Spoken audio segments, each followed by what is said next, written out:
C'est déjà notre deuxième rendez-vous avec notre spécialiste informatique, Mathieu Gilbert Tremblay de la boutique bureautique FTI. Ça va bien ce matin? Ça va super bien, François. Et toi? Ça va très bien également. J'ai déjà hâte de savoir ce qu'on va aborder. Ben là, je dis ça, c'est pas comme si j'avais pas remarqué les antivirus qui sont entre nous. Donc, on parle de virus ce matin?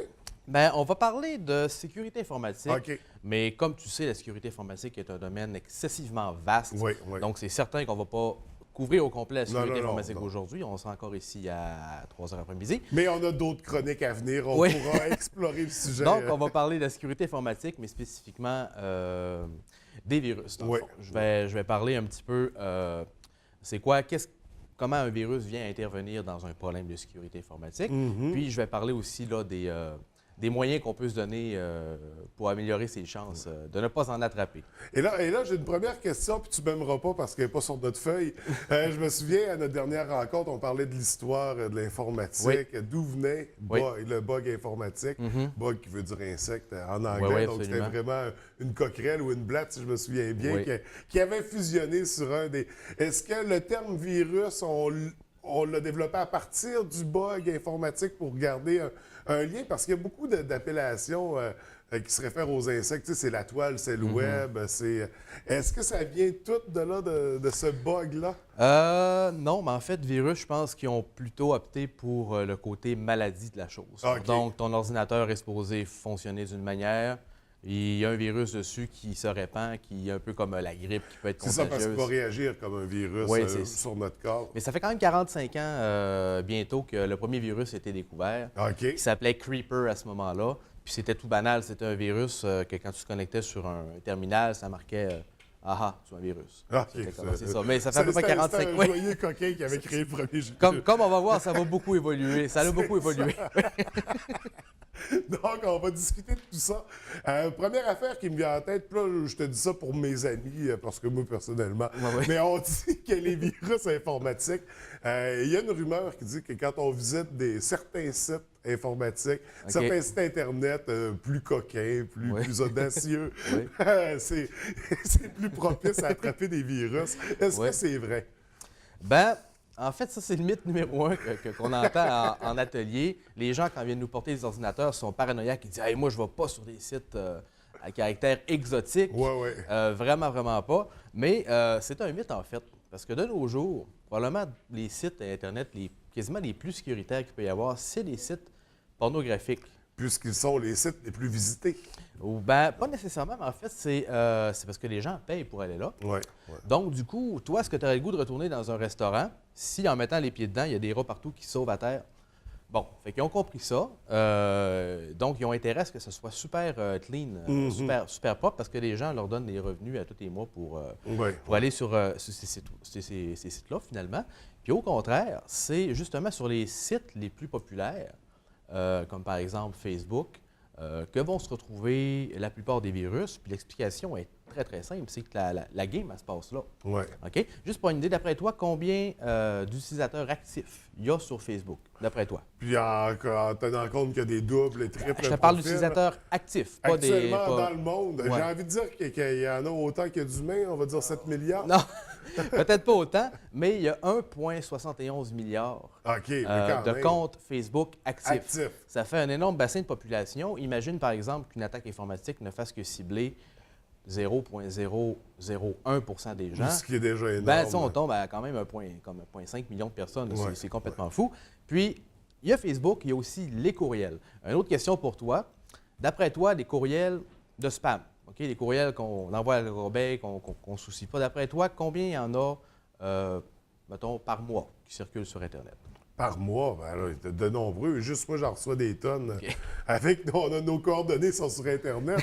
J'en reçois toutes les semaines des millions. Des millions? Ben, en fait, on parle de 14,5 milliards par jour. Bon, c'est... OK?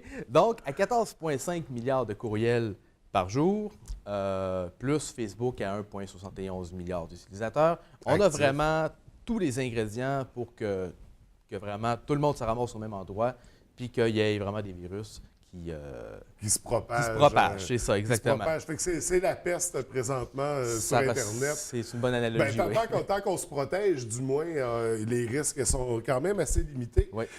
Un virus, ça ressemble à quoi? C'est quoi le but d'un virus? Pourquoi les gens créent ça? Oui, bien, en fait, on va se rendre compte que le vecteur commun à tous les virus, ultimement, c'est de faire de l'argent. OK? Je vais parler des 3 virus qu'on voit le plus souvent ces temps-ci, puis je vais t'expliquer en quoi est-ce que c'est payant pour les gens de le faire. Les premiers virus qu'il y a le plus fréquent, c'est l'hameçonnage. Okay? En anglais, on appelle ça phishing.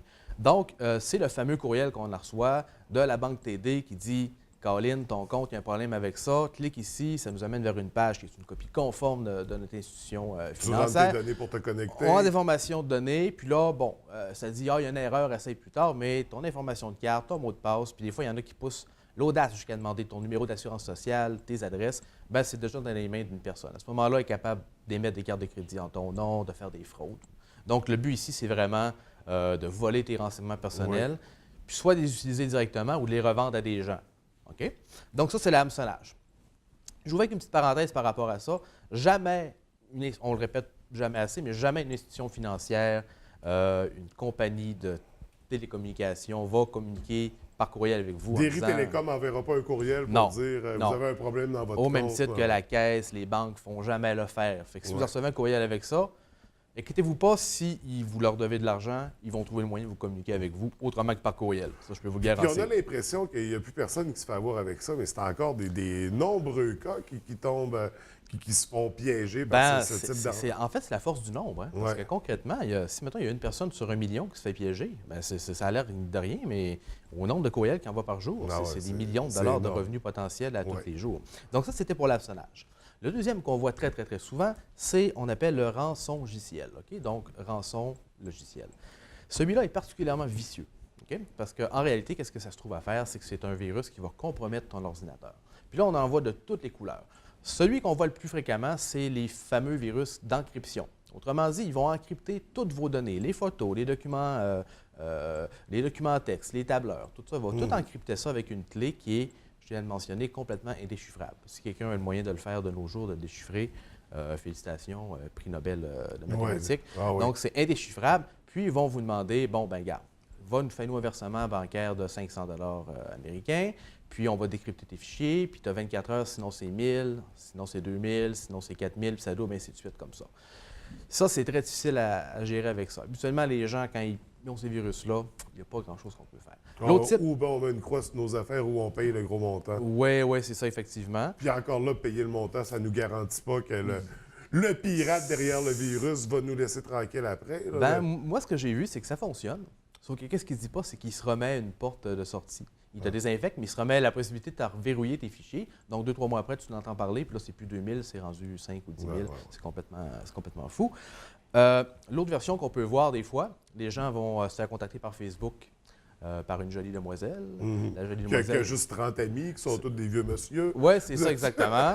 Puis, la personne va aller soit, l'entourlouper, demander de l'argent, mais ça peut aller jusqu'à une session de caméra, de webcam. Puis, la madame, dans le fond, qui n'est pas elle, c'est une vidéo que les gens ont pris sur Internet. Le monsieur va se dévêtir un petit peu. Puis là, on prend une photo, on lui fait du chantage.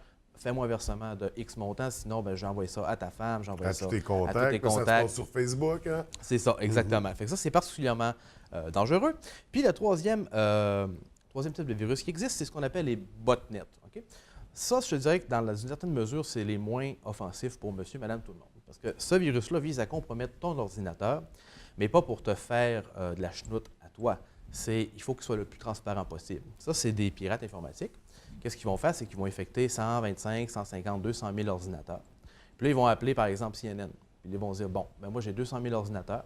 Tu me fais un versement ou sinon, ton site web, toutes tes infrastructures sont complètement inaccessibles parce que j'ai 200 000 ordinateurs qui vont te faire 1 million de requêtes par seconde chacun ad vitam aeternam, puis ils sont partout dans le monde. Tu ne pourras jamais les localiser. Donc ça, c'est particulièrement dangereux comme virus aussi. Puis, habituellement, c'est avec ce genre de virus-là que le gouvernement commence à intervenir, à faire des descentes à des endroits. Mais c'est des virus qui ne touchent pas vraiment monsieur, madame, tout le monde. Là, on est dans Dans le gros calibre, c'est comme on dit. Vous pouvez, tu sais, on a des gens à nos bureaux qui ont eu ces virus-là, mais eux s'en étaient jamais rendus compte. Ils venaient pour d'autres choses, puis on s'est rendu compte, tu es affecté par ce genre de virus-là, donc tu fais partie d'une espèce de force armée qui vise à attaquer d'autres OK, tu fais partie, oui, c'est ça. Oui, c'est ça. La personne n'est pas visée, mais elle, contre elle, Oui. Puis écoute, dans tous les cas, on voit que c'est une question d'argent, OK?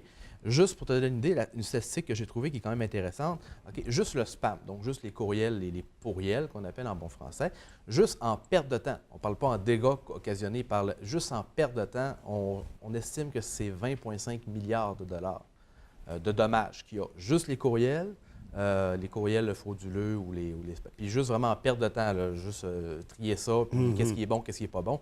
Fait que c'est vraiment un domaine très grand, la sécurité informatique des virus. Et là, justement, on parle de sécurité. Et là, le temps file, on va y aller un peu plus rapidement.